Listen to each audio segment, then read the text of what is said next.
In 1985, an event shocked the world of international law enforcement. Enrique Kiki Camarena, a United States Drug Enforcement Agency agent, was found dead after being missing for weeks in Mexico.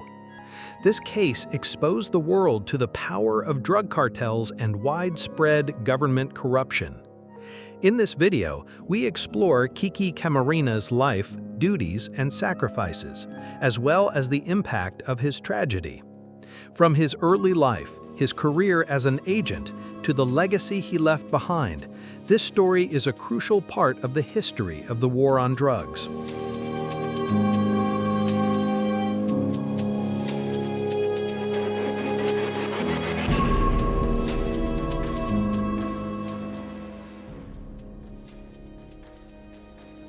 Enrique Camarena was born on July 26, 1947, in Mexicali, Baja California, Mexico. He was the third of 6 children. When he was 9 years old, his family moved to Calexico, a small town in California bordering Mexico. From childhood, he lived in an environment familiar with poverty and drug trafficking. These experiences shaped his views on the importance of law enforcement. After completing elementary and secondary education at Calexico High School, Camarena worked for a time to support his family. In 1968, he joined the United States Marine Corps. His 2 years of service, during which he received military training and strict discipline, shaped his character. After leaving the military, he worked briefly as a laborer and technician before deciding to enter law enforcement. In the early 1970s, Camarena became a firefighter in the city of Calexico. This job paved the way for him to join the local police force. He soon became a patrol officer and then a narcotics investigator. His experience at the border gave him an understanding of drug smuggling patterns from Mexico to the United States. This knowledge proved invaluable when he decided to pursue his career further. In 1974, Camarena was accepted as a special agent with the Drug Administration, DEA. His first assignment was in Calexico, his hometown. There, he handled small to medium-scale smuggling cases. His ability to gather information and build a network of informants led to his transfer to Fresno, California in 1977. During his time in Fresno, he helped dismantle several large drug distribution networks. The track record he built in Fresno demonstrated his skills as a seasoned investigator. His career continued to rise, and in the early 1980s, he was selected for an overseas assignment. This was an unusual assignment, as the DEA rarely assigned agents to foreign countries except for critical operations. In 1981, Enrique Camarena was officially assigned to Guadalajara, Mexico. It was in this city that his career reached its peak and most dangerous point. This assignment would change his life forever.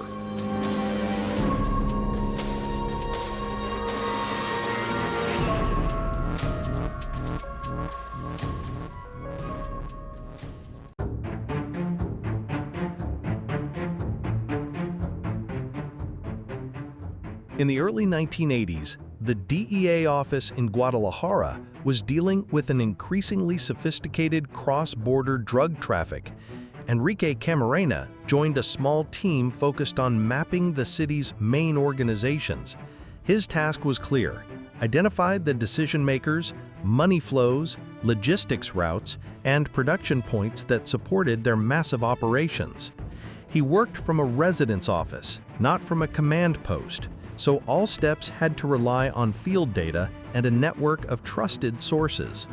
He prioritized vehicle registration records, call patterns, property transactions, and relationships between local authorities and key actors.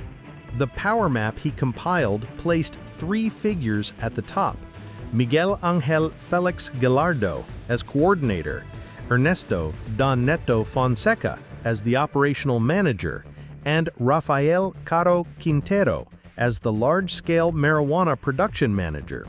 They were not alone. Protection from local intelligence and police officers ensured that warehouses, fields, and land routes operated without significant obstacles. At the same time, cocaine flows from Colombian gangs began passing through Mexico, expanding the scale of a business previously based on marijuana.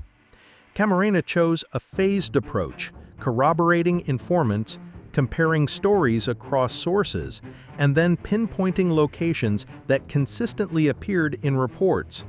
From reports of truck movements, land leases, and irrigation water flows, he zeroed in on a massive concession in Chihuahua, known as Rancho Buffalo. This was no ordinary plot. It encompassed nearly 500 hectares, employing thousands of seasonal workers, with irrigation systems and drying facilities that allowed for mass production. By late 1984, the information gathered was enough to prompt Mexican law enforcement partners to launch a major crackdown. A series of raids across Chihuahua destroyed stocks of unprecedented volume. The media called it the expose of the century, because the total seizures reached thousands of tons from several locations, cutting off a significant portion of revenue for the Guadalajara network.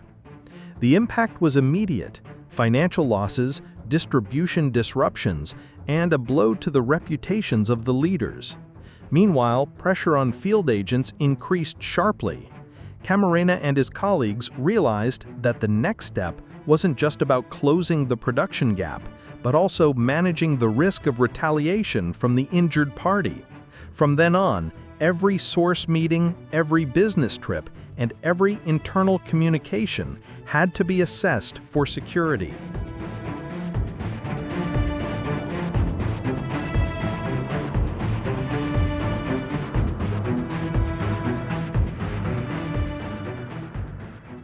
Following a major operation that disrupted the perpetrator's vital source of income, threats against officers investigating the network escalated significantly. This pressure made the situation extremely dangerous for anyone on the front lines of the investigation. A key event occurred on February 7, 1985. A DEA agent on duty was on the streets of Guadalajara to meet with family members. He was suddenly stopped by armed men who forced him into a vehicle and then drove away. Several investigative accounts implicated local law enforcement officers acting on the orders of the criminal network. The victim was then transferred to a location used as a meeting and detention center by the kidnappers. There, he was subjected to forced interrogation and torture for several hours. Evidence and testimony later gathered indicated that the torture continued until the victim could no longer resist. Based on forensic reports and published testimony, death is estimated to have occurred approximately 2 days after the kidnapping. The victim's body was not immediately recovered. It was not discovered until several weeks later, in early March 1985, in conditions that made forensic examination difficult. The handling of the crime scene and delays in securing evidence hampered the initial identification and analysis process, leaving investigators facing serious challenges in reconstructing the events. The response from United States law enforcement was swift and large-scale. The DEA led a cross-border murder investigation, Operation Leyenda, the largest DEA agent murder investigation ever conducted at the time. This investigation led to the arrest and prosecution of several suspected individuals, including several prominent figures associated with the organization under investigation. The motive behind the violence, according to the investigation, was directly related to the significant losses the network suffered as a result of the operation against their production facilities. The exposure of the relationship between the network and the law enforcement officers demonstrated how the act served as both a revenge effort and a warning against law enforcement intervention. The case sparked diplomatic tensions and a series of cross-border legal actions. Efforts to apprehend the perpetrators involved coordination between agencies and faced obstacles due to evidence issues, compromised forensic procedures, and issues of sovereign jurisdiction. The direct impact was not only on the criminal case, but also on the functioning of intelligence operations and legal cooperation between the two countries.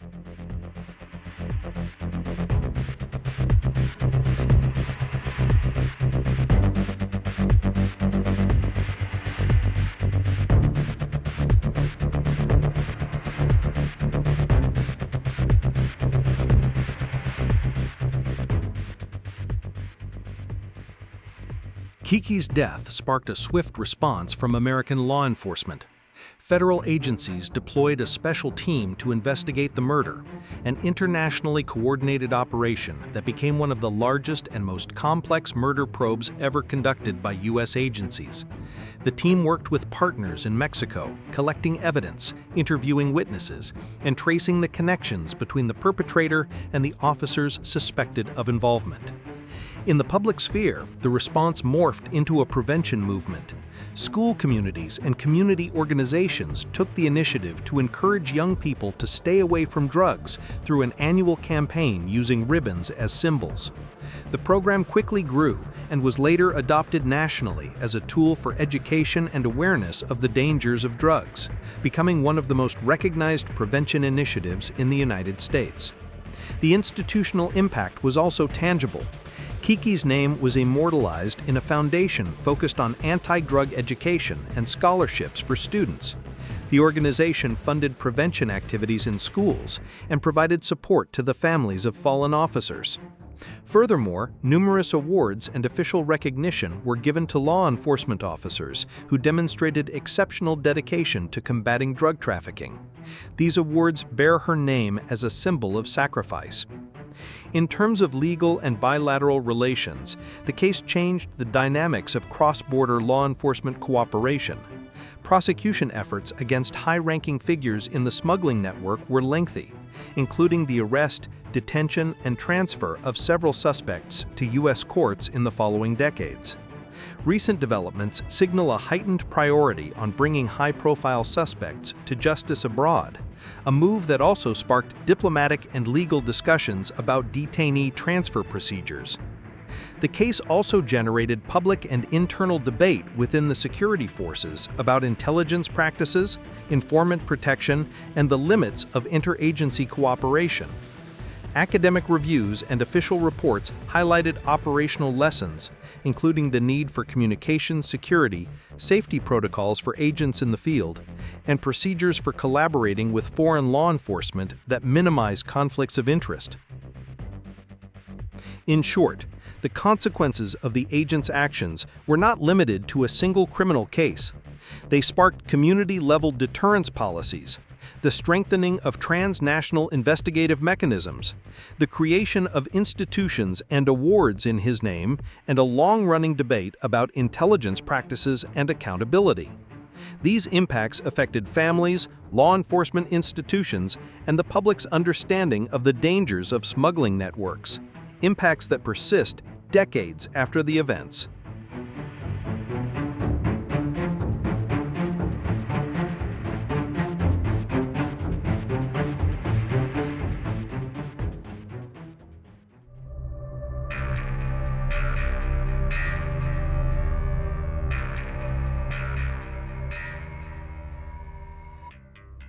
In recent years, a series of legal and political actions have brought the case back to public and judicial attention.